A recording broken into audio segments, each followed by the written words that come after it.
क्यों करा जाता है पूर्णिमा का व्रत? पूर्णिमा का व्रत करने का कारण क्या है बताइए? आप इतने सालों से कर रही हो, कई माताएं कर रही होंगी पूर्णिमा का व्रत। एक समय फलाहार करती हैं, एक समय भोजन करती हैं। भोजन में खीर का होना जरूरी होता है पूर्णिमा के व्रत में, दूध की सामग्री होना जरूरी होती है पूर्णिमा के व्रत में। 12 महीने की पूर्णिमा करो मना नहीं है, और पूर्णिमा उठाने का भी समय होता है। चैत्र के महीने की जो पूर्णिमा होती है, चैत्री पूर्णिमा पहली पूर्णिमा मानी जाती है, इसलिए चैत्री पूर्णिमा को सिद्ध पूर्णिमा कहते, कार्य सिद्धात्री पूर्णिमा कहते, सिद्ध करने वाले, मनोरथी पूर्णिमा कहते हैं।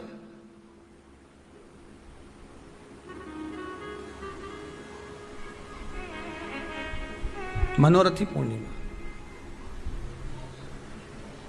इसलिए पूर्णिमा का व्रत कहां से उठाया जाता है? चैत्र के महीने की पूर्णिमा से पूर्णिमा का व्रत उठाया जाता है कि मैं महीने की पूर्णिमा करूंगी तो चैत्र पूर्णिमा से उसको उठा लिया जाता है। पर उसका एक नियम रहता है, आप फलाहार करें अपनी जगह पर है, पर एक समय भोजन कर रहे हैं वो अपनी जगह पर, भोजन के साथ में मीठे के साथ थोड़ा दूध की सामग्री होना जरूरी होती है।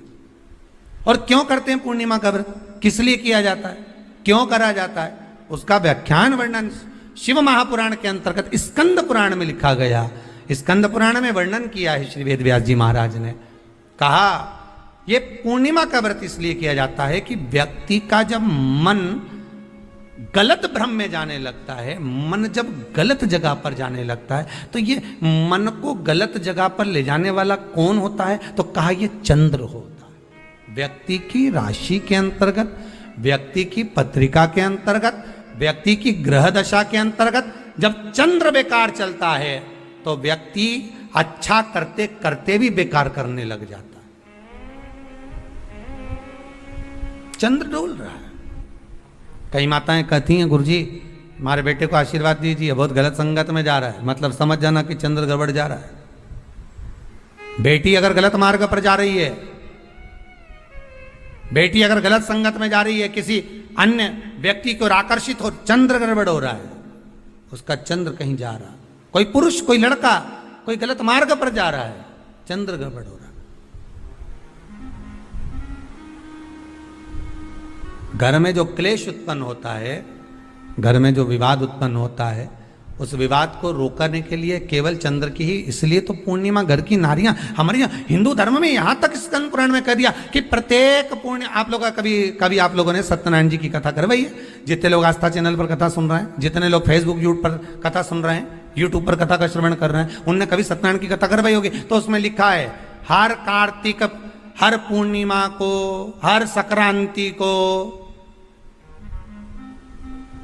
ब्राह्मण सत्यनारायण भगवान की कथा या राजा या वैश्य कथा को कराता था या बढ़िया कथा कराता। सुनी कि नहीं सुनी ये बात? सत्यनारायण भगवान की कथा में लिखा है, स्कंद पुराण के अंतर्गत जो सत्यनारायण भगवान की कथा का स्मरण किया उसमें लिखा है प्रत्येक संक्रांति पूर्णिमा को सत्यनारायण की कथा करवाने लगा और ये योनि को प्राप्त हुआ, इस योनि से छूटा, इस योनि में गया। लिखा है, सब कुछ लिखा है। अब उत्ते से समझ जाओ कि पूर्णिमा को सत्यनारायण की कथा करने का बोला है, तो पूर्णिमा को सत्यनारायण की कथा का क्यों बोला? वैसे तो रोज कराओ सत्यनारायण जी की कथा, प्रतिदिन कराओ, मना नहीं है। आप क्या कोई विशेष फंक्शन है आप सत्यनारायण जी की कथा करवा, पर पूर्णिमा संक्रांति को और संक्रांति को पूर्णिमा को सत्यनारायण की कथा का स्मरण क्यों करवाया गया? क्योंकि पूर्णिमा के दिन अगर ये भगवान का व्रत रख लेगी, पूर्णिमा के दिन अगर ये खीर का प्रसाद बना लेगी, थोड़ा सा दूध की कोई सामग्री बना लेगी और भगवान को भोग लगा देगी, भले सत्यनारायण भगवान के भाव से बनाए, भले सत्यनारायण जी के निमित्तार्थ बना, पर अगर इसने सत्यनारायण भगवान के निमित्त से बना, पर पूर्णिमा के दिन अगर ये व्रत रखेगी, उपास रखेगी या कोई सामग्री बनाकर भगवान की पूजन कर लेगी, तो इसके घर में जो अशांति है वो शांति में बदल जाएगी। इसलिए कई घरों में आज भी सत्यनारायण भगवान की पूजन हर पूर्णिमा को करती है। माता किताब लेके बैठ जाती है, तुरंत उन्हें ऑफिस जाना, कहीं काम पे जाना, और तुरंत उसने जल्दी जल्दी कलश रखा, कलश नहीं भी रखे तो भगवान की पूजन कर को रखे, ब्राह्मण देवता को बुला लेगी, ब्राह्मण नहीं आएंगे तो खुद कर लेगी, पर करती जरूर है। इतना सा आटा सेक लेगी, पंजेरी बनाई, सीरा बनाई, मिठाई रख दो, कुछ भी करेगी पर सत्यनारायण की कथा कर ले, उन्हें लग गया उसमें। मतलब पूर्णिमा को करना है, उसको करने से क्या होता है, शांति रहती है, शीतलता रहती है। जिसके घर में हर महीने की पूर्णिमा को खीर बनती हो, ध्यान दीजिएगा, बहुत सुंदर संवाद चल रहा है, बहुत ध्यान देने वाली बात है। प्रत्येक महीने की पूर्णिमा को जिसके घर में दूध की सामग्री बनती हो, दूध की सामग्री तैयार होती हो, खीर प्रसाद तैयार होता हो, उसके घर में कभी क्लेश नहीं हो सकता। चाहे सास बहू एक दूसरे के सामने वो कहे ना, वो सांप और नेवले की लड़ाई क्यों ना, फिर भी शांति हो जाती है। पर प्रत्येक महीने की पूर्णिमा होना चाहिए। ये नहीं कि तुमने एक महीने की पूर्णिमा पे बना लिया और दूसरे महीने की पूर्णिमा को गायब कर दिया। फिर किसी ने कह दिया आज चूरमा तो बन रहा है, दाल बाटी तो बन रही है चूरमे के साथ में, लड्डू बन रहे हैं, तो काय को खीर बना रही हो, तो तुमने अब वो खीर प्रसाद। जैसे प्रदोष व्रत का जो उद्यापन होता है, प्रदोष के व्रत का जो उद्यापन होता है, उसमें सबसे मूल क्या है प्रदोष व्रत के उद्यापन में, कि दो चीजें मूल है प्रदोष व्रत के उद्यापन में, कि आप प्रदोष का व्रत करो तो या तो 11 करो प्रदोष तब उद्यापन करो, या 26 प्रदोष करो तब उद्यापन करो, या उससे ज्यादा कर लिए तब उद्यापन, तुम्हारा मन हो जब उद्यापन करो।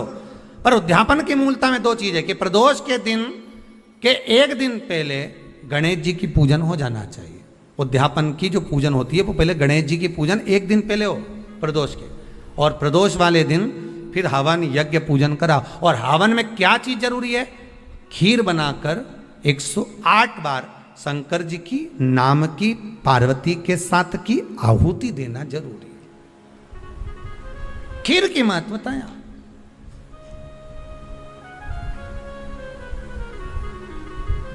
चलो और सहज भाषा में समझिए, और सरल भाषा। जिस समय पर भगवान औघड़दानी मेरा त्रिकालदर्शी मेरा कैलाशी शंभु का आवाहन चंद्रदेव ने करा, कब, जब ससुर ने श्राप दे दिया कि काया का रोग होगा, काया छिन्न होने लगी, टपक टपक कर गिरने लगी, काया नीचे गिर रही, चंद्र रोने लगे, आंखों से अश्रु बह रहा है, आंखों से आंसू बह रहा, किसके पास जाऊं मैं। तब देवऋषि नारद का स्मरण किया। देवऋषि नारद, नारायण श्रीमन नारायण, नारायण श्रीमन नारायण। देवऋषि नारद का स्मरण कर, नारायण श्रीमन नारायण, नारायण श्रीमन नारायण, नारायण श्रीमन नारायण, नारायण श्रीमन नारायण। भाव से गाइए, प्रेम से, आनंद से।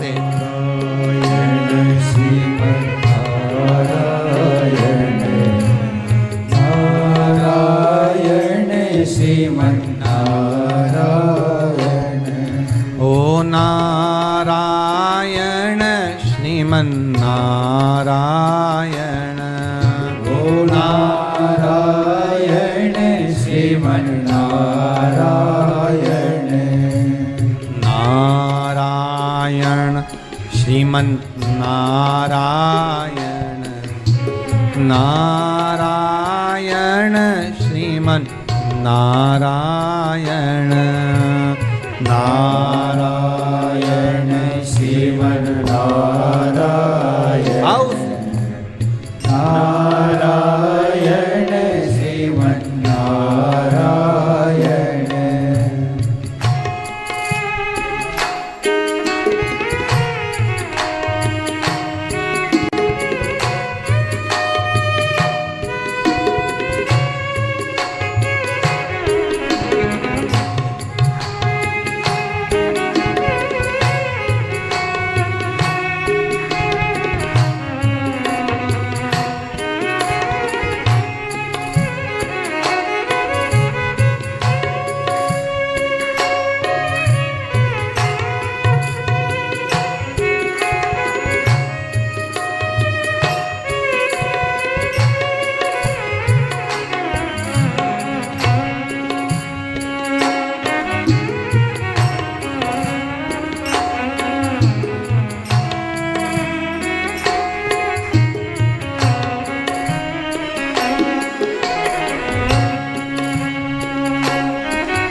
लक्ष्मी नारायण सत्यनारायण नारायण हरि नारायण लक्ष्मी नारायण सत्यनारायण नारायण श्रीमन्नारायण। ओ लक्ष्मी नारायण सत्यनारायण नारायण हरि नारायण लक्ष्मी नारायण सत्यनारायण नारायण हरि नारायण। बोलो नारायण श्रीमन नारायण नारायण श्रीमन नारायण नारायण श्रीमन नारायण नारायण श्रीमन्नारायण। बोलो नारायण श्रीमन नारायण नारायण श्रीमन नारायण नारायण श्रीमन्नारायण नारायण श्रीमन्नारायण।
बद्री नारायण हरि नारायण नारायण बोलो नारायण बद्री नारायण हरि नारायण नारायण बोलो नारायण।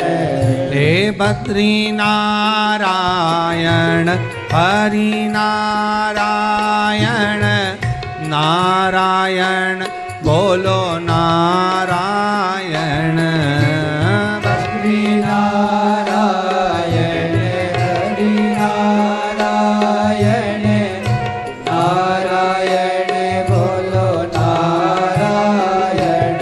बोलो नारायण श्रीमन नारायण नारायण हरि नारायण नारायण श्रीमन नारायण नारायण हरि नारायण। ओ नारायण हरि नारायण ओ नारायण हरि नारायण। देवर्षि नारद को याद किया चंद्रदेव ने कि मेरी काया क्षीण हो। नारद जी आए, आकर उपदेश दिया देवऋषि नारद ने, क्यों ना आप शिव की आराधना कर लो।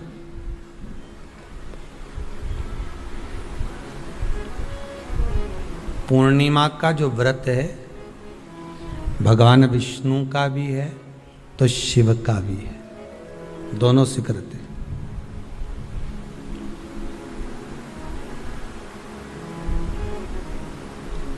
दोनों स्वीकृत है। जिसका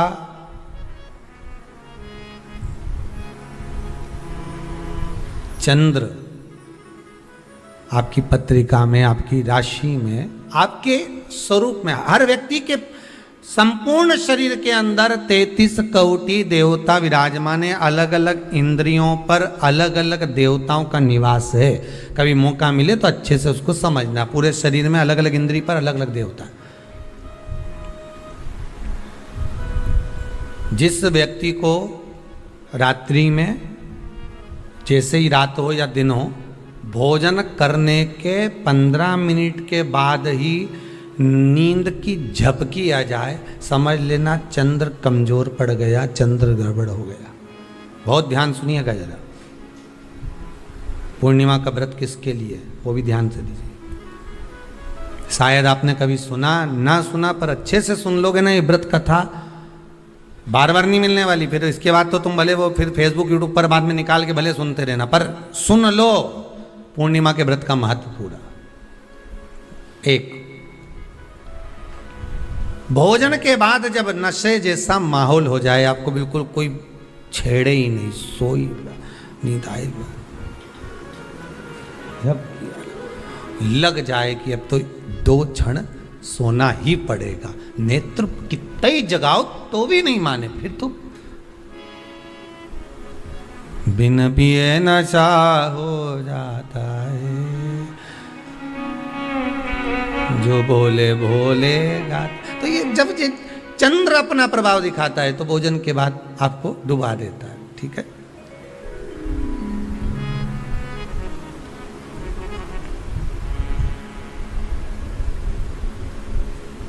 एक बहुत सरल भाषा में कहेंगे, आपको थोड़ा समझना पड़ेगा कि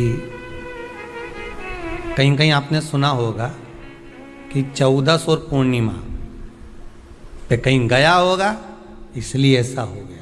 बोले सुना है कि नहीं सुना? 14 पूर्णिमा पे कहीं गया होगा या 14 पूर्णिमा पे कहीं गई होगी तो ऐसा हो गया। क्यों कहते हैं, उसका कारण क्या है?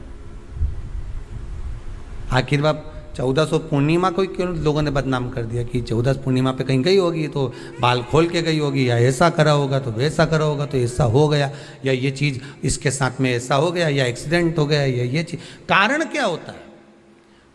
क्यों पूर्णिमा और अमावस्या के समय पर ही ज़्यादा एक्सीडेंट के योग बनते हैं? क्यों पूर्णिमा अमावस्या के अंतर्गत ही ज़्यादा कष्ट के योग बनते हैं, बीमारी को पनपने के? कारण क्या होता है, उसका क्रम क्या है, कारण क्या है? उसका एक कारण है आपके चंद्र की महत्वता घट जाना। जब चंद्र की महत्वता घटती है तब जाकर शरीर में कहीं ना कहीं रोग की मात्रा बढ़ जाती। रोग अपना प्रभाव चंद्र के कारण दिखाना प्रारंभ, पर मन में बेचैनी नहीं हो, बेचैनी रहे, नींद नहीं आ रही है, कुछ मन में ऐसा लग रहा है कि कुछ होने वाला है, मन में स्थिरता नहीं आ रही, समझ लेना कि चंद्र गड़बड़ हो गया है। अब इस चंद्र को साधना है तो शिव तत्व में जाना पड़ेगा। फिर कुछ मत करिए, पूर्णिमा का व्रत चालू कर दीजिए। क्या करना है? केवल पूर्णिमा का व्रत चालू कर दो। और कितना प्रभाव है पूर्णिमा के व्रत का? घर में 50 लोगों का परिवार है, 15 लोगों का परिवार है, 20 लोगों का परिवार है, और परिवार में से अगर एक पुरुष या एक स्त्री कोई भी पूर्णिमा का व्रत करता है तो पूरे परिवार के लोगों का चंद्र संवर जाता है, पूरे परिवार के लोगों का चंद्र सुधर जाता है। पूर्णिमा के व्रत का इतना प्रभाव शास्त्र कर रहा है, स्कंद पुराण कर रही है। पर व्रत कब से लेना है पूर्णिमा का? चैत्र की पूर्णिमा से, ठीक है? नहीं तो तुमने सोचा इतना महत्व सुना है पूर्णिमा के व्रत का तो मैं तो आज से ही नहीं खाऊं कछू, आज से ले लूँ। तो ये हर कोई सब तुम्हारा मर्जी पड़े, तुम तो आधी रात को उठ के भोजन करने लगो तो ये कहीं वर्णन नहीं। तुम तो आधी रात के नहा लो तो ये कोई महत्व? तो हर चीज़ का एक समय होता है कि इतनी बजे उठना, इतनी बजे मंजन करना, ये करना, ये समय पर फलाहार करना, ये समय पर ये, तो ये सब चीज़ का एक समय होता है, हर चीज का एक समय। अब कथा तुम दिन में सुन लो, शाम के सुन लो, अब आधी रात को तुमको कोई उठा के 1 बजे रात के उठ, ए भेरू उठ जा, कथा सुन ले, तो भेरू उठेगा? और आधी रात को भेरू उड़ भी गया ना तो तुम्हें भेर भी बना देगा। हा? कथा सुनने वाला है। हर चीज का एक समय होता है कि आपको ये समय पर आपको ये ग्रहण करना, आपको इस समय पर भगवत स्मरण करना, आपको इस समय पर नाम जाप करना, आपको इस समय पर भगवान की भक्ति को धारण करना। परिवार में अगर किसी ने एक पूर्णिमा का व्रत कर रखा है, एक व्यक्ति ने भी करा है, तो 50 की ग्रह दशा जब उसके स्पर्श में आती है, पूर्णिमा का जो व्रत होता है ना, स्पर्श का सुख दे जाता है। बहुत बहुत ध्यान दीजिएगा। जैसे आपने किसी ने पानी मांगा, आपका पूर्णिमा का व्रत है, और भले आप उठ के पानी लेने नहीं गए क्योंकि आपका व्रत है, क्योंकि जिसका व्रत होता है बेचारी वो तो ज्यादा कुछ करती नहीं पाती, पर किसी ने आपको पानी लाकर तो दिया ना। अब पानी लाकर जिस व्यक्ति ने दिया उसका स्पर्श तो हुआ ना। ये अभी गई थी ना दूसरी लहर कोरोना महामारी, इसको देख लो, इसको टच किया, इससे टच होकर उस पर गया, उससे टच होकर उस पर गया, तो ये कोरोना महामारी। अब जब ये कोरोना महामारी टच करने से फैल सकती है, तो व्रत का पुण्य टच करने से क्यों नहीं बढ़ सकता? विचार करिएगा जरा, उसका भी तो पुण्य। अब आपने किसी को जल दिया, जिसका व्रत था उसको जल दिया। और सरल भाषा में समझ लो, कभी मथुरा वृंदावन गए हो आप लोग? अगर मथुरा वृंदावन गए होगे, उज्जैनी गए होगे, काशी गए होगे, कहीं तीर्थ में गए होगे, या कभी कुबेरेश्वर धाम कभी आप लोग आएंगे जाएंगे, कभी आपको ज्ञात होगा, तो कभी आप लोग दर्शन करेंगे कि जब भोजन प्रसाद होता है तो लोग उसको बांटने के लिए देते हैं कि कोई आया है तो उसको कुछ प्रसाद मिल जाए, भंडारे की प्रसादी मिल जाए। तो भंडारे की प्रसादी जब वो खाता है, उसका स्पर्श होता है, स्पर्श होता है तो जिसने भोजन किया उसका पुण्य जो दे रहा होता है उसके खाते में चले जाता है।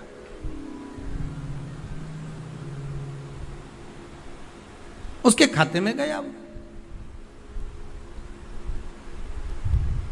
पूर्णिमा के व्रत का नियम है, घर में एक सदस्य भी कर रहा है, किसी ने उसको भोजन बनाकर थाली में कुछ प्रसाद फलाहार सामग्री दी, उसका स्पर्श बड़ी बहू को हुआ, बड़ी बहू रसोई घर में गई, उसने बाकी की चीज़ों को छू लिया, उसको देवरानी ने छू लिया, देवरानी ने कोई बर्तन छुआ, उससे तीसरी देवरानी ने देखा, उसने कोई चीज़ छू ली, तो वो छूते छूते छूते छूते वो पूर्णिमा का प्रभाव पूरे घर के लोगों को हो जाता है, और उनका चंद्र इतना प्रबल हो जाता है कि अपने आप उनकी बेचैनी, उनकी आलसता समाप्त हो जाती है। नहीं तो एक व्यक्ति के कारण पूरे चंद्र दशा खराब। एक दुखी तो सब दुखी, एक सुखी तो सब सुखी। वो देख ले कि हाँ इसको सुख मिल गया है, अब ठीक है।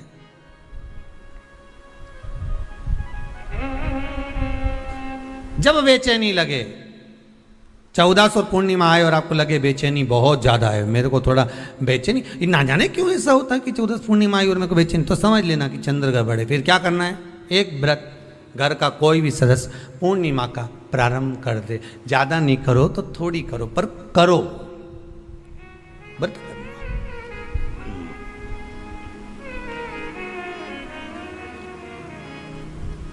बहुत क्लेश हो रहा हो, बहुत क्लेश हो रहा हो, तो पूर्णिमा के दिन खीर का भोजन प्रत्येक महीने में एक बार ऐसा नियम बना लो, अपने दीवार पे लिख लो कि पूर्णिमा है और पूर्णिमा के दिन घर में खीर बनना ही है। केवल शरद पूर्णिमा अकेली पे नहीं हो, तुम एक पूर्णिमा पे तो बनाते हो खीर, शरद पूर्णिमा के दिन तो खूब जोरदार बना बुना के ना डोलची के छत पे धर दो, उठा के भगोने ही धर दे, कहीं कहीं की तो छत पे बनाए। तो बच्चे पूछ ले मम्मी ये छत पे क्यों रखी है, तो क्या अमृत गिरेगा?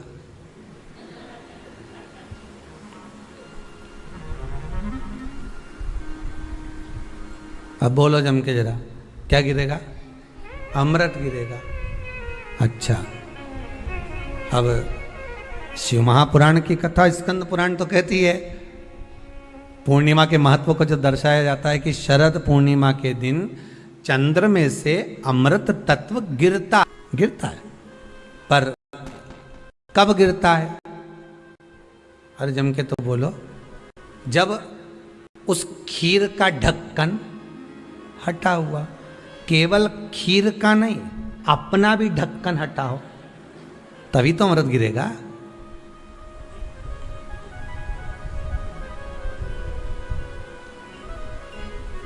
अब दिमाग में तो ढक्कन बंद है, खीर रख दी छत पे।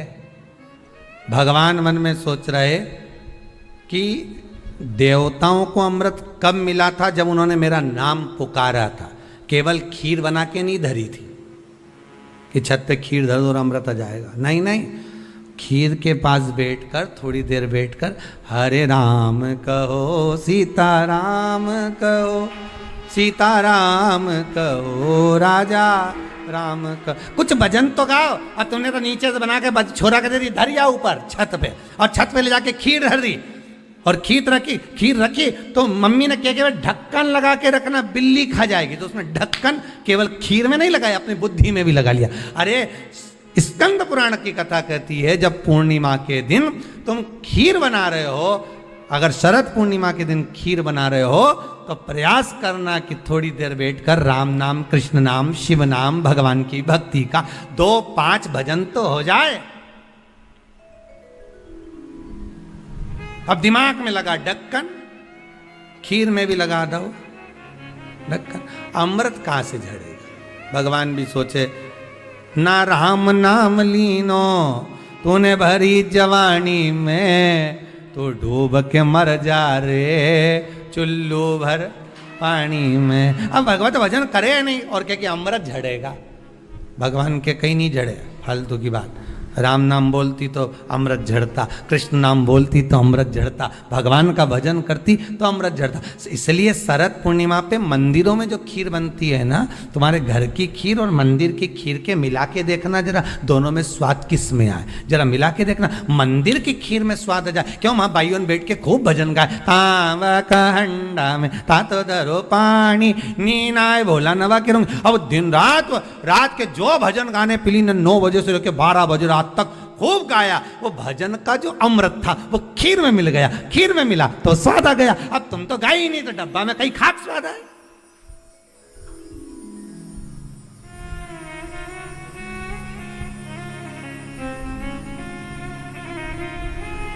अब रात्रि को छोरा से क्या, जा खीर उठाना नीचे, जो खीर लेके आया ने खा के देखी तो ये खीर तो फटी गई। अब खीर ही फट गई। छोरा से 2 धर के दिया, कर तो ढाक के नहीं आया था? नहीं ढाक के आया। तो इसमें तो मैंने वो चिरौंजी डाली थी, दाग चिरौंजी, पर ये बिजली का कीड़ा होने कहां से? और डाली थी दाग चिरौंजी, आ गए हम। उस समय पे बिजली का कीड़ा बहुत चले, शरद पूर्णिमा के टाइम पे काला वाला, और एक ही आ जाए नहीं तो पूरा इलायची का स्वाद दे जाए। अब डाली थी दाग चिरौंजी, आ गया वह कीड़ा भी राम। अब छोरा को कूट रही, अब उसको कूटने से क्या हो? ये तो उसी में का हाल नहीं हो गया। एक बच्चा घर आ गया दौड़ के, माता जी ने पूछा क्यों तू वापिस घर क्यों आ गया? स्कूल नहीं जा सकता था? स्कूल में बैठने का कहा था ना तेरे को, क्लास में बैठने का कहा था तेरे को, तो घर में क्या कर रहा है कि नहीं जाना मेरे को स्कूल? तो क्यों नहीं जाना? नहीं जाऊंगा, नहीं जाऊंगा। तो छोरा से तू जाए क्यों नहीं? नहीं जाऊंगा, नहीं बोल दे, नहीं जाना, नहीं जाना बस। अरे तो हुआ क्या ये तो बता। कि मारसा बेनी हमारा टीचर, हमारा गुरुजी, माँ साहब, उनने बोर्ड पे लिखा महाभारत, और हमसे पूछे किसने लिखी, तो हमने कह दिया तुम नहीं लिखी। तो उन्होंने हमको खूब मारा, तो अब स्कूल नहीं जाऊंगा। जब मार साहब खुद लिख रिया है, इतना बच्चा के सामने लिखा, बोर्ड पे लिखा महाभारत, और हमसे पूछा किसने लिखी महाभारत, तो हमने कह दिया तुम नहीं लिखी।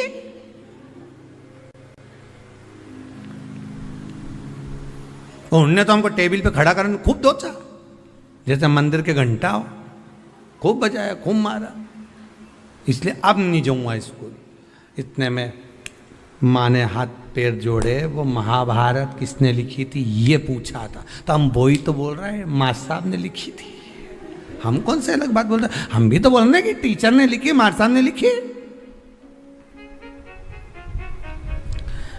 तू नहीं सुधरेगा कभी जिंदगी में। हम तुमसे इतना सा पूछ रहे हैं, महाभारत किसने लिखी? मार साहब ने लिखी, टीचर ने लिखी। और देखो मम्मी, भाई सुन ले, आई तू भी सुन ले, अब बार बार महाभारत की मत पूछना मेरे से। एक बार बोल दी मैंने उनने लिखी, उनने लिखी, उनने लिखी, अब बार बार मत पूछना।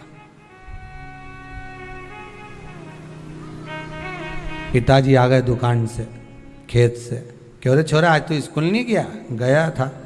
तो फिर बस सन ने खूब मारे, तुम भग आया। क्यों भग के आया? ऐसा क्या कर दिया तूने? तो मार साहब खुद लिखे, बोर्ड पे लिख दी महाभारत, और मुझसे पूछ रहे महाभारत किसने लिखी। मैंने भी कह दी तुमने ही लिखी। तो मार साहब ने खूब मारा, मैं अब नहीं जाऊँगा। तो पिताजी बोले रे मूर्ख, तुझे बता देना तो महाभारत किसने, तो वही तो बताया लिखी। पिताजी भी क्या बोलेगा? हम भी इसी भ्रम में महाराज, हम सोचे कि हम बस खीर में अमृत झड़ेगा। भगवान के जब झड़े जब राम बोले, अमृत जब झड़े जब कृष्ण बोले, अमृत जब झड़े जब भगवान का भजन होवे। केवल खीर बना के डब्बा को छत पे रखने से अमृत नहीं झड़ता। भगवान के भजन के साथ अमृत तत्व की जो प्राप्ति होती है तो वो आनंद ही दूसरा हो।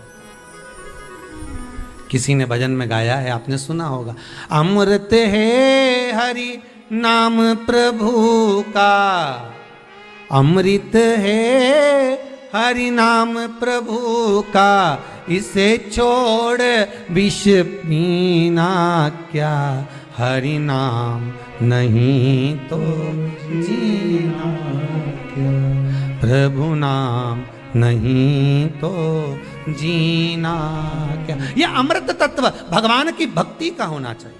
यह अमृत तत्व परमात्मा की भाव का, निर्मलता के भाव का होना चाहिए। तो स्वाद। मेरा निवेदन है, अगर तुम्हारे घर में अशांति ज्यादा होती है, क्लेश बड़ा ज्यादा होता है, आप पूर्णिमा का व्रत करें ना करें, पर पूर्णिमा को खीर प्रसाद घर में अवश्य बना।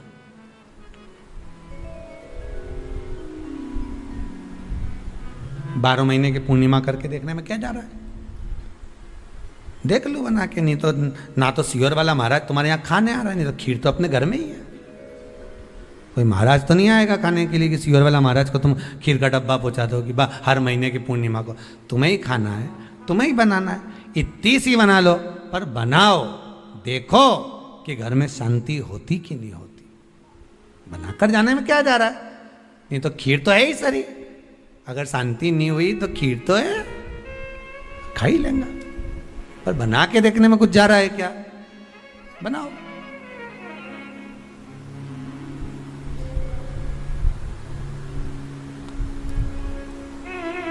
उसकी महत्वता को जानना है। ये जो हवन में, यज्ञ में खीर की जो आहुतियां छूटती हैं, ये इसका महत्व बहुत है महाराज। आप समझें ना समझें वो आपकी जगह पर आपके यहां जब विद्वान ब्राह्मण, कोई विद्वान ब्राह्मण आपके यहां जब यज्ञ कराने आए, हवन कराने आए, वास्तु पूजन कराने आए, जब माता रानी का हवन किसी भी रूप का यज्ञ कराने के लिए आए और वो खीर की आहुतियां जब छुड़वाए, तो आप पूछना कि खीर की आहुति का फल कितना, प्रताप फल कितना। पूरे यज्ञ में वो खीर की आहुतियां लक्ष्मी के लिए जो दी जाती है, वो लक्ष्मी की वृद्धि कर देती।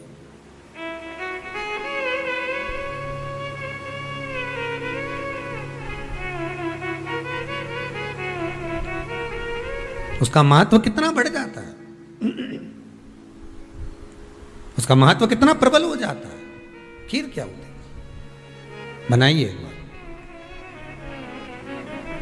पूर्णिमा के व्रत का महत्व चंद्र से, और जिसके यहाँ क्लेश हो, कोई व्यक्ति मीठा बोलकर आपसे स्नेहवश, प्रेम बढ़ाकर, स्नेह बढ़ाकर, आपसे प्रेम वात्सल्यता करुणा स्नेह बढ़ाकर जब आपसे कुछ धन लेकर चले गया हो, और अब आप उससे मांग रहे हो, आप उससे लेना चाहते हो और फोन कर रहे हो, मिलने जा रहे हो कि मेरा पैसा दे दे भैया, और वो प्रेम खत्म कर चुका है, स्नेह खत्म कर चुका है, धन नहीं दे रहा, वहां पर भी ये पूर्णिमा का व्रत काम करता है।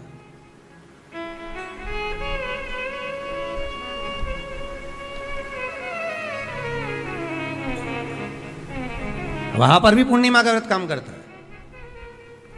कहा व्रत करने वाला व्यक्ति जो पूर्णिमा का व्रत करता है, चावल का, अक्षत का, श्वेत वस्त्र में, सफेद कपड़े में अक्षत रखकर, जो जिससे धन लेना है प्रेम वश लेकर गया है, स्नेह वश लेकर गया है और नहीं दे रहा है, उसका स्मरण कर कर ब्राह्मण देव को दे देने पर भी महाराज चंद्र की दशा सुधर कर लक्ष्मी का भाव वापिस प्राप्त हो जाता, पुनः वापिस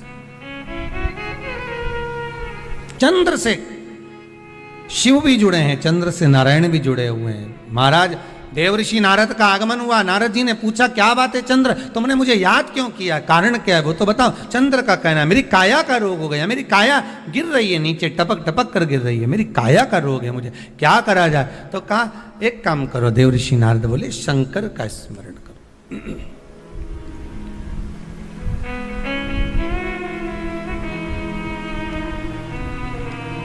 शिव का स्मरण कर लीजिए।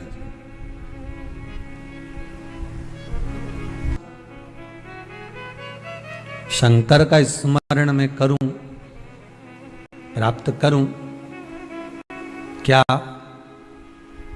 भगवान शिव मेरे संकट को हरने के लिए आएंगे? क्यों नहीं। चंद्र के मन में थोड़ा संशय है, क्या शिव आएंगे मेरा संशय हरने के लिए? हाँ, क्यों नहीं आएंगे। तो देवऋषि नारद के सामने एक संशय और पैदा कर दिया चंद्रदेव ने। बात ऐसी है कि मैं, दक्ष प्रजापति मेरे ससुर हैं जी, और बोलिए शंकर भगवान के ससुर भी बोलो दक्ष प्रजापति हैं, सती इनको भी आई है, तो 60 कन्याएं चंद्रदेव के पास में भी गई।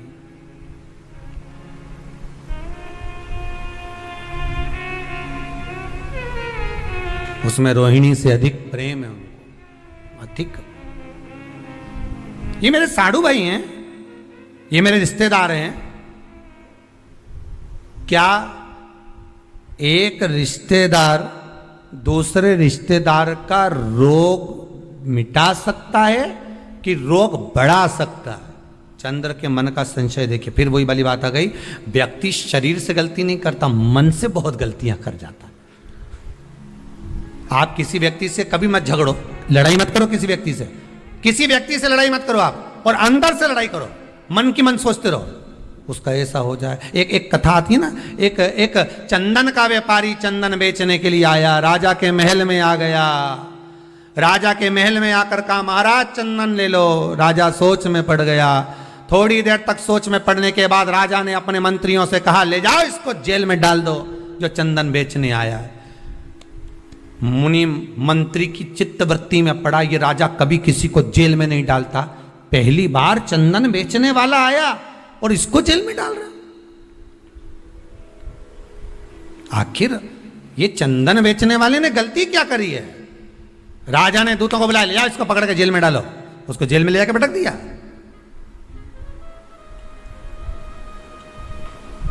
डाल दो इसको जेल के अंदर, डाल दो। मंत्री ने अपने राजा को समझाया, स्वामी सरकार दयालु दातार, ये इसने कुछ करा नहीं है, इसको छोड़ दो। मंत्री का कहना माना, उसको छोड़ दिया। नगर से बाहर रहेगा, ये बाहर निकालो, इसको बाहर निकाल दो। नगर के बाहर जाकर रहेगा ये, नगर के अंदर नहीं, नगर के बाहर रहो। मुनिम की बात, मंत्री की मन में बात अड़ गई कि आखिर राजा का इसने बिगाड़ा क्या था जो राजा ने इसको बाहर निकाल दिया, इसको जेल में डाल दिया। आखिर हुआ क्या था ऐसा? सहन नहीं हुआ। पहुंच गया मंत्री चंदन के व्यापारी के पास में। चंदन के व्यापारी से कहा, सुनो सुनो जरा, राजा रोज जो भोजन करते हैं ना, उनका भोजन चंदन की लकड़ी में बनना चाहिए। एक वेद जी ने कहा है, तुम एक काम करा करो, 2 कुंटल चंदन प्रतिदिन राजा के महल में पहुंचाया करो, तुम्हारी पैसे पहुंच जाएंगे, तुम्हारा धन पहुंच जाएगा। 2 कुंटल चंदन, हाँ पहुंचाना मत भूलना, भेजते रहना। हाँ हाँ बिल्कुल भेजूंगा। रोज भेज रहा प्रतिदिन। एक दिन राजा ने कहा, जाओ चंदन के व्यापारी को लेकर आओ, उसका हमें सम्मान करना। राजा ने अपने हीरे की माला निकालकर चंदन व्यापारी के गले में डाल दी। मंत्री की फिर बुद्धि फिर गई, समझ में नहीं आया ये हो क्या रहा। एक बार जेल में डाल दिया, दूसरी बार माला डाल दी, आखिर हुआ क्या। चंदन व्यापारी के पास में मंत्री ने जाकर पूछा कि पहली बार जब तू आया था तो राजा ने तुझे जेल में डाल दिया था, तो क्या सोचकर आया था, बता दे, सत्य बताना। तो उसने कहा, बात ऐसी है, जब मैंने राजा को देखा, देखकर मन में सोचा कि मेरे पास में इतना सारा चंदन रखा है, बिक नहीं रहा, अगर ये राजा मर जाए या इसमें आग लगेगी, मरने के बाद इसकी अर्थी जलेगी, चिता जलेगी, तो मेरा पूरा चंदन बिक जाएगा। गलत सोचा था तो वो बोला नहीं गया, पर मन से सोच लिया था, इसलिए मन वाले को मिल भी गया। आप मत लड़ो किसी से, हृदय से सोच लो कि तुम्हें इससे बहुत जलन है, ऐसा है वैसा है, मन में सोच लो उस व्यक्ति की, और तुम्हारे बीच में अपने आप बैर उत्पन्न हो जाएगा, अपने आप लड़ाई उत्पन्न हो जाएगी। भले तुमने उसका कुछ नहीं बिगाड़ा, उसने तुम्हारा कुछ नहीं बिगाड़ा, पर अंदर से जो तुमने सोच लिया तो बैर उत्पन्न हो गया, विवाद उत्पन्न हो गया, लड़ाई हो गई। फिर मंत्री ने पूछा, अब क्या बात है, राजा ने तुझे माला पहनाई, आखिर तूने क्या सोचा था। अब मैंने भगवान से प्रार्थना करी थी, इतना अच्छा राजा है, चंदन में रोज भोजन करता है, चंदन की लकड़ी जलाकर और भोजन बनवाता है, भगवान इसको खूब उम्र देना, मेरी भी उम्र दे देना। जब अच्छा सोचा तो हीरे की माला मिल गई।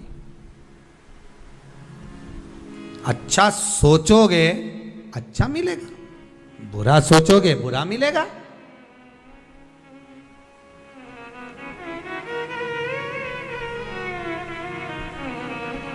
दुनिया के लोग सोचें कि अपशब्द कहने के बाद, किसी को ताना देने के बाद, किसी को गाली देने के बाद, किसी के लिए अपशब्द बोलने के बाद, किसी की निंदा करने के बाद, किसी के लिए कुछ कहने के बाद आप बच जाओगे। ना ना ना ना, वो मिलेगा प्राप्त नहीं।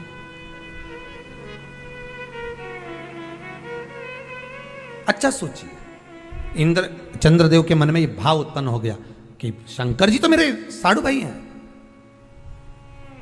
दक्ष प्रजापति के ये भी जमाई है तो मैं भी जमाई हूं, क्या एक दूसरे का रिश्तेदार क्या हमारा हित कर सकता है। शिव महापुराण की कथा कहती है यही हमारे भीतर का भेद है। अच्छा सोचोगे तो रिश्तेदार क्या, पड़ोस में रहने वाला भी तुम्हारा हित कर जाएगा, नहीं तो घर में रहने वाला भी तुमको चोट कर कर चला जाएगा। दिल से अगर निभाओगे, दिखावे से नहीं, शरीर से नहीं, केवल मन से निभाने का प्रयास करिए। आप प्रेम देने का प्रयास तो करो, प्रेम मिलना प्रारंभ हो जाएगा साहब। आप करुणा देने का प्रयास तो करो, करुणा मिलना प्रारंभ हो जाएगा जी। आप देख क्या रहे हो। देव ऋषि नारद उसी समय पर प्रकट हो गए। देव ऋषि नारद ने कहा, अरे चंद्र, मन को सुधार, मन को, शिव तेरे दरवाजे पर आएगा, ये विश्वास रख। अगर मन तूने शंकर के चरणों में लगाया है तो शंकर भी कैलाश छोड़कर तेरे पास सोमनाथ में आया है। स्वयं शिव सोमेश्वर बनकर प्रकट हो गए। चंद्र की काया का रोग मिट गया, चंद्र की काया का रोग समाप्त हो गया। चंद्र ने विचार कर लिया कि जो भगवत भक्ति में मन से जुड़ेगा मैं उसके मनोरथ पूर्ण करूंगा।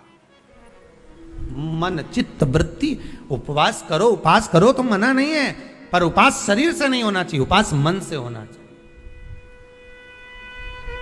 आप उपास नहीं भी करेंगे ना और मन लगा लिया ना, आज धर्म पत्नी का आज हरतालिका तीज का व्रत है, आज पत्नी का चतुर्थी का व्रत है, आज पत्नी का छठ का व्रत है, और आपने मन लगा लिया कि आज छठ का व्रत है, आज भूखी रहेगी।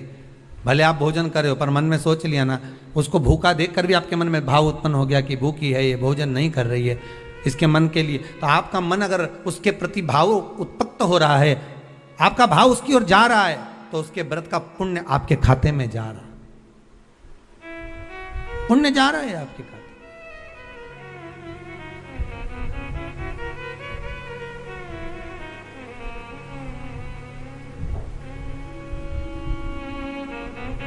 आप मन से जुड़िए। ये व्रत जो शिव महापुराण की कथा चल रही है, शंकर की कथा का जो अनुमोदन कर रहा है, उससे मन से जुड़ना है हमको। हमें जानना है कि व्रत की महत्वता कैसे प्रकट होगी, हमें व्रत कैसे लगेगा। पूर्णिमा का व्रत करो, पर चैत्र के पूर्णिमा से प्रारंभ करो। नहीं कर सकते, खीर बनाना, आप पूर्णिमा की पूर्णिमा प्रारंभ करो। गृह शांति, घर की शांति के लिए, आनंद के लिए, उमंगता के लिए, उत्साह के लिए। महाराज शंकर की कथा कहती है, चंचुला देवी ने तप साधना करी थी। उस तप साधना का बल इतना था कि पति को भी प्रेत की योनि से मुक्त करवा दिया। कथा में ऐसा मन लगाया, ऐसा मन, शरीर नहीं मन लगाइए। इस कथा को सुनने के बाद आप जितनों को भी फोन कर कर बोलो, मैसेज डालो, कहो कि व्रत शिव महापुराण की कथा चल रही है, सुन लो। आज पूर्णिमा के व्रत का महत्व बताया है, कल प्रदोष के व्रत का महत्व चलेगा कि प्रदोष का व्रत कैसे करना चाहिए, क्या खाना चाहिए, कब से शुरू करना चाहिए। प्रदोष के व्रत में नमक क्यों नहीं खाया जाता, कारण क्या है, प्रदोष समय कौन सा होता है, प्रदोष समय में कैसी आराधना करना चाहिए, प्रदोष का उद्यापन कैसे करना चाहिए, कल के वर्णन में श्रवण करें, कल के व्याख्यान में श्रवण करें, पर चित्त मन को लगाते हुए। मैं बहुत बहुत साधुवाद देता हूँ श्री विजय कुमार गीताजी सिंघल जी को, पटना बिहार से, जो ऑनलाइन शिव महापुराण की कथा करवाकर संपूर्ण विश्व का कल्याण कर रहे हैं। उनके प्रतिनिधि के रूप में विराजमान ओम प्रकाश जी,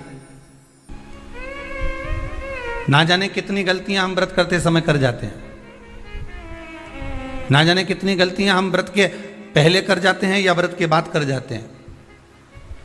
हम भगवान को रिझा नहीं पाते। कई लोग हैं, कितने सालों हो गए गुरुदेव हमको सोमवार का व्रत करते करते, कितने साल हो गए हमको मंगलवार करते करते, कितने साल हो गए हमको बृहस्पतिवार करते करते। कई ऐसी माताएं जो निरंतर व्रत कर रही हैं, निरंतर व्रत में डूबी हुई हैं, पर उसके बाद भी उनके मन में आता है कि हमारा व्रत सफल हुआ कि नहीं हुआ, भगवान ने उसको स्वीकार करा कि नहीं करा। पार्वती मैया जब व्रत करने बैठती थी तो शंकर उनके सामने आ जाते थे, सती मैया जब व्रत करने बैठती थी तो शंकर जी उनके सम्मुख में आ जाते थे, माँ गोरा जब व्रत करने बैठती थी तो महादेव उनके सामने आ जाते थे, उमा जब व्रत करने बैठती थी तो भगवान महेश उनके सामने आ जाते थे। तो व्रत जब माताओं ने करा तो उनके सामने भगवान प्रकट हो गए। तो हम व्रत करते हैं तो भगवान क्यों नहीं आता?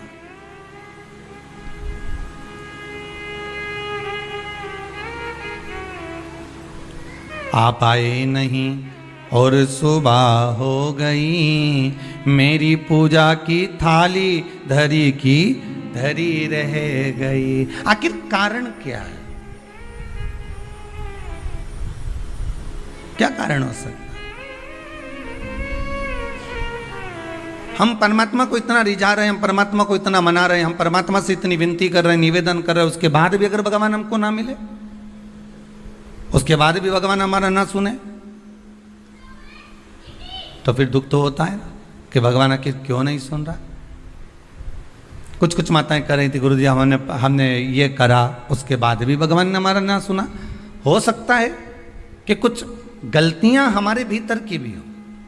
हम इस शरीर से तो परमात्मा को रिझा रहे हैं, हम इस शरीर से तो भगवान को मनाने का प्रयास कर रहे हैं, हम शरीर के द्वारा तो मंदिर तक पहुंच जा रहे हैं, हम शरीर के द्वारा तो हम मंदिर में जाकर जल भी चढ़ा रहे हैं, अभिषेक भी कर रहे हैं, पूजन भी कर रहे हैं, अर्चना भी कर रहे हैं, पर साथ में मन नहीं जा रहा हो तो, साथ में मन नहीं पहुंच रहा हो तो।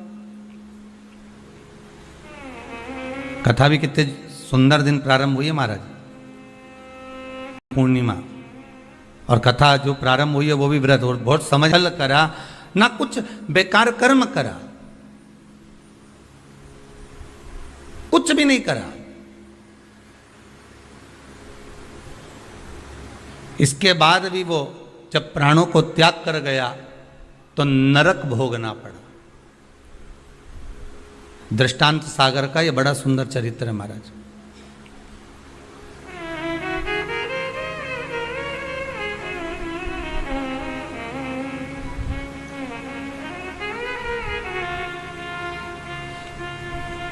नरक भोग रहा है, ऊपर गया, चित्रगुप्त महाराज बैठे थे, इसके पाप गिना रहे थे। तो देवऋषि नारद का वहीं पर आगमन हुआ। श्रीमन नारायण, नारद जी ने तो पूछ लिया। संत के मन में अगर कोई प्रश्न आता है तो संत तुरंत पूछ लेता है कि आखिर कारण क्या है। भगवंत के मन में अर्थात भक्त के मन में भी कोई प्रश्न आता है तो वो भी पूछ लेता कारण क्या है। तो देवऋषि नारद ने पूछा कि ये कारण बताओ कि इसने ना कभी चोरी करी, ना कभी कपट करा, ना कभी बेईमानी करी, ना कभी प्रपंच करा, ना कभी किसी को धोखा दिया, ना किसी का धन खाया, ना किसी का वैभव खाया, ना कभी मुख से अपशब्द कहा। फिर आखिर बात क्या है कि इसको इतने सारे नरक क्यों भोगना पड़ रहे हैं? 94 नरकों में से कम 50 नरक में तुमने इसको डाल दिया।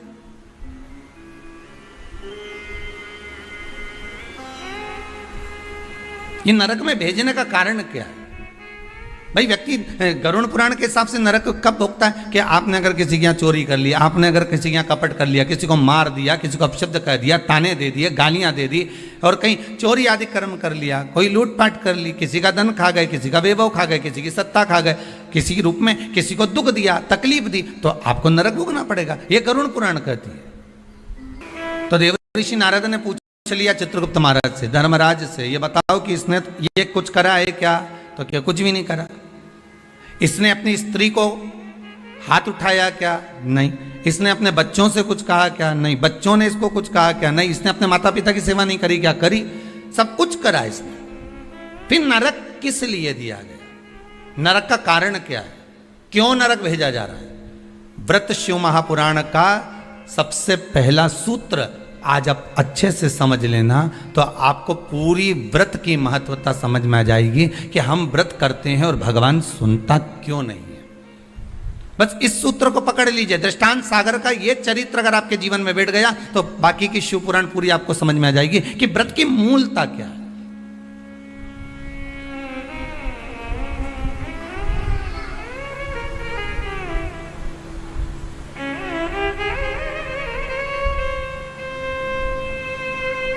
कारण क्या हो सकता है? देवऋषि नारद ने पूछा तो धर्मराज बोले बस केवल एक कारण है। कौन सा? जब ये बैठता था इस शरीर के द्वारा इसने कोई बेकार काम नहीं करा। इस शरीर के द्वारा ये कोई किसी को कपट नहीं करा, किसी का धन नहीं खाया, वैभव नहीं करा खाया, किसी को अपशब्द नहीं करा। इस शरीर के द्वारा कुछ नहीं करा इसने। फिर बचा काहे से था? तो कहा इस इंद्री के द्वारा, मन के द्वारा। क्या करा मन से? तो क्या मन के द्वारा ये जहां बैठता था वहां मन में सोच लेता था कि ये कितना बेकार व्यक्ति है, इसके साथ तो ऐसा हो जाना चाहिए, इसके यहाँ कितना वैभव इकट्ठा हो गया, इतना धन एकत्रित हो गया होगा तो ये धन का करेगा क्या, इसके यहाँ तो ऐसा होना चाहिए कि डाका डल जाना चाहिए। इसने विचार करा। फिर विचार आया कि बताओ कितनी सुंदर स्त्री है, कितनी सुंदर नारी है, इतनी सुंदर नारी तो मेरे साथ में होना चाहिए थी।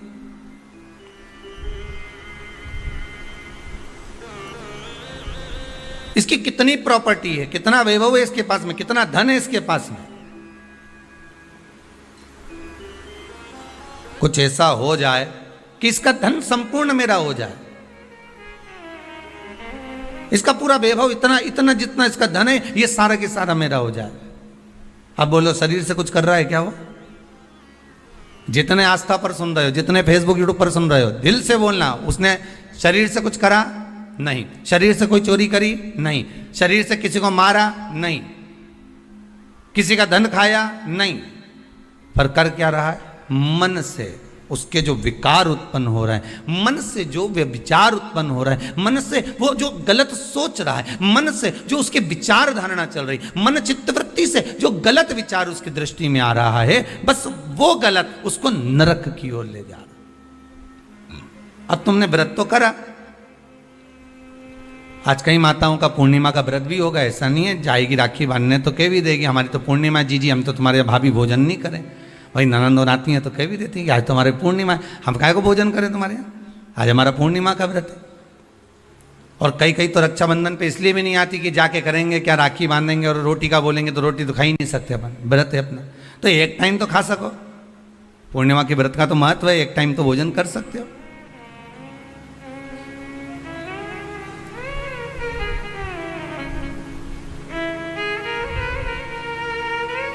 अब तुमने व्रत तो करा, खूब जोरदार व्रत करा, सुबह से लेकर शाम तक कुछ नहीं खाया,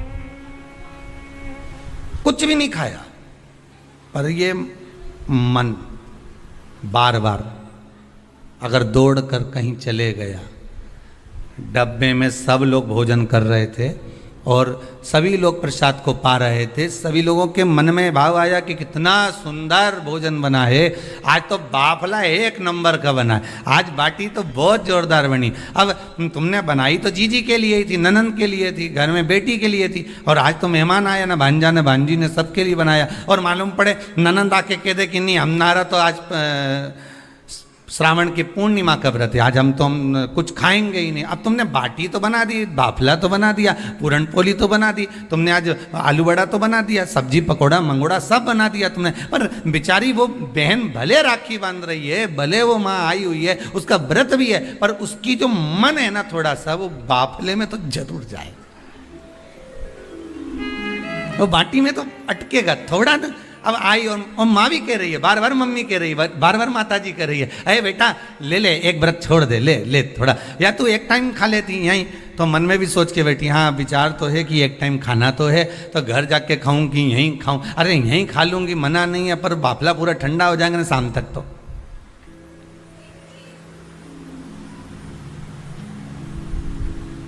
इसलिए शायद लोग भजन में गाते हैं,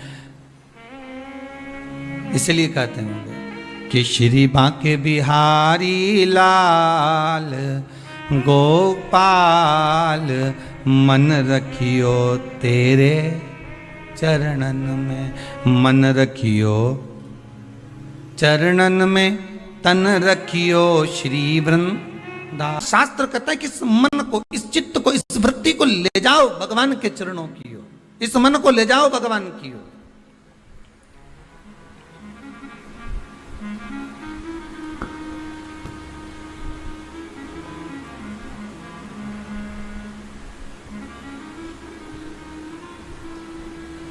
इस मन को परमात्मा तक ले जाओ।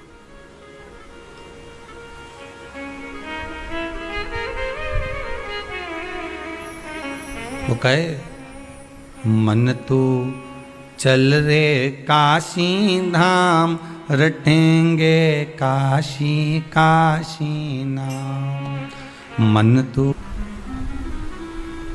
शिव पुराण कहती है बहुत अलमस्त रहकर, यहां तक आपको पहले भी कथा में कहा, वल्लभ कुल की एकादशी करो, भले बकरी जैसे चरो, पर एकादशी करो। बार बार क्यों कहते हैं इस बात के लिए कि आप ज्यादा भूखे रहकर और बहुत शरीर को कष्ट देकर, मालूम पड़े शुगर और बीपी ऊंचा नीचा हो जाए और तुम हॉस्पिटल में पड़ी रहो, तो फिर उस व्रत का कोई मूल तत्व रहेगा क्या? नहीं। आत्मा का व्रत मूल है, मन का व्रत मूल है।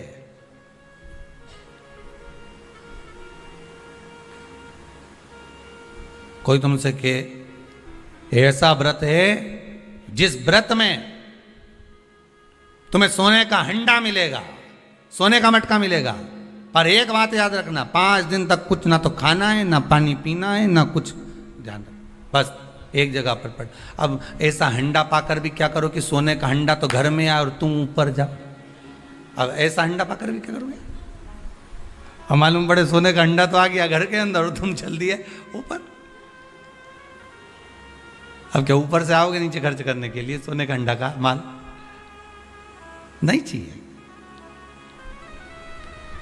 प्रथम सुख निरोगी काया, द्वितीय सुख घर में माया। ये दूसरे नंबर पर आती है माया, दूसरे नंबर पर आता है धन, संपदा, सत्ता, वैभव, ये दूसरे नंबर पर है। अभी बीच में जब ये कोरोना महामारी का कहर चल रहा था, अब तो थोड़ा बाबा की कृपा है विश्वनाथ की कि आप धीरे धीरे धीरे धीरे कोरोना महामारी धीरे धीरे जा रही, ये शंकर की कृपा मान लो। पर बीच में जब कोरोना महामारी का दूसरा जो लहर चालू हुई थी, उस लहर में आपने सुना होगा कि ना जाने वो कहाँ के विधायक थे, तो वो मालूम पड़े चले गए, फिर अखबार में देखा, टीवी में देखा कि वहाँ का मंत्री थे या विधायक थे, वो चले गए, कहीं कोई चले गया। आप विचार करो जरा, एक विचार करना कि कितना रुपया चुनाव में खर्च करा होगा, कितना धन लगाया होगा, कितना अनाप शनाप पैसा लगाया होगा, और जीत हासिल हो गई, और जीत मिल भी गई, और उसके बाद ये कोरोना महामारी में चले गए। अब बताओ ईमानदारी से, तो हंडे का करोगे क्या? अब वो सोने का अंडा का कोई काम है?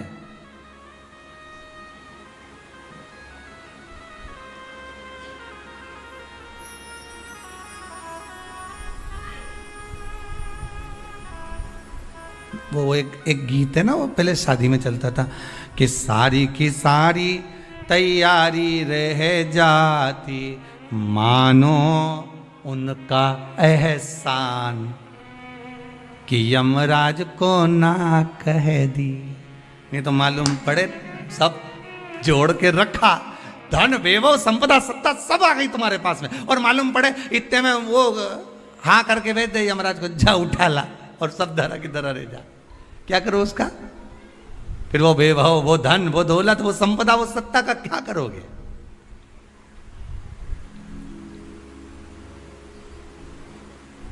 प्रथम सुखे निरोगी काया। आप अगर सुखी हो तो वो सबसे बड़ा हंडा है सोने का। स्वास्थ्य अच्छा है ना आपका? कोरोना महामारी के अंतर्गत बीमार होने के बाद भी, कोरोना महामारी आने के बाद भी, इतनी बड़ी बीमारी ने घेर लिया, हर तरह से आपको निचोड़ लिया, उसके बाद भी अगर भगवान की कृपा से, शंकर की करुणा से, कृपा से, मेरे विश्वनाथ, मेरे कुबेर भंडारी की दया से, मेरे महाकाल राजा मेरे विश्वनाथ की कृपा से मोहल्ले तक कोरोना आ गया, गली तक पहुंच गया, सोसाइटी तक पहुंच गया, बिल्डिंग में नीचे ऊपर तक पहुंच गया, और तुम्हें भी हो गया और तुम बच गए, उसके बाद भी बच गए। ना पलंग मिल रहे थे, ना दवाई मिल रही थी, ना इंजेक्शन मिल रहे थे, ना वेंटिलेटर मिल रहा था, ना ऑक्सीजन मिल रहा था, उसके बाद भी अगर तुम बच गए हो तो ये कोई दूसरा बचाने वाला नहीं, तुमने जो भजन किया था, कृपा उस भजन की हो गई, करुणा उस भजन की हो गई, दया उस भजन की हो गई, जो आप बच चुके हो, ये उसकी कृपा से बच गए, ये उसकी कृपा है। वो कहते हैं ना, मनुष्य कर्म करने में तो मनमानी कर सकता है, मनमानी आप कर्म करने में कर सकते हो, मैं तो ये करके रहूंगा, जाओ, क्या कर लोगे, क्या बिगाड़ लोगे मेरा? आप अपना कर्म करने में तो मनमानी कर सकते हो, पर उस कर्म का भोग भोगने में मनमानी कर सकते हो क्या? नहीं, वो तो फिर जो लिख दिया है उसको तो भोगना पड़ेगा, जो कर्म का फल मिल रहा है उसको तो भोगना है, उसमें कोई मनमानी नहीं है भाई। आप यहाँ चॉइस ला सकते हो कि मेरे को ये खाना है, मेरे को ये पहनना है, मुझे ये करना है, पर ऊपर जाने के बाद कोई चॉइस चलेगी क्या? नहीं, मैं तो एसी का रूम में ही सोऊंगा, बेकुंठ में ही सोऊंगा, नहीं जाना मुझे नरक, मैं झगड़ा करके बता दे, जा लड़।